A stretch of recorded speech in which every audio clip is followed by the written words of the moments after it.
তোমার নয়। ইংরেজ গরিব মানুষকে পায়ের নিচে রাখতো, আমরা বড় লোকদের মাথায় করে রেখেছি। স্মাগলার কিংবা ডাকাতকে জোর হাতে সভাপতির আসনে আহ্বান করেছি।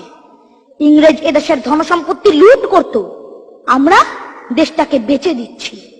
ইংরেজ দিয়েছে চাবুক, লাঠি, গুলি, আমরা দিয়েছি মাস্তান, মাফিয়া, নেতা আর বুলি। ইংরেজ দিয়েছে কালাপানি, সেলুলার জেল, আমরা দিয়েছি টিভিতে সুপারহিট মোকাবিলা আর আইনসভায় আয়রান গয়রামের খেল।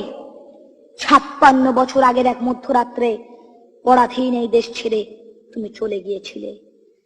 স্বাধীন এক স্বদেশে ফিরে আসার স্বপ্ন নিয়ে তুমি ফিরে আসনি। স্বাধীনতা এসেছে, তার কাঁধের ঝুলি ভরে নিয়ে এসেছে।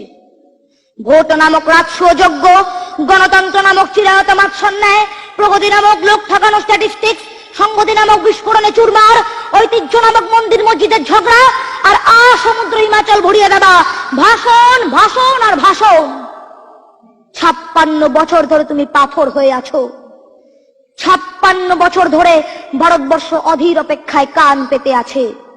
ইথার তরঙ্গে কবে হঠাৎ শোনা যাবে স্বাধীনতার নিজস্ব কণ্ঠস্বর। আমি সুভাষ বলছি। নমস্কার।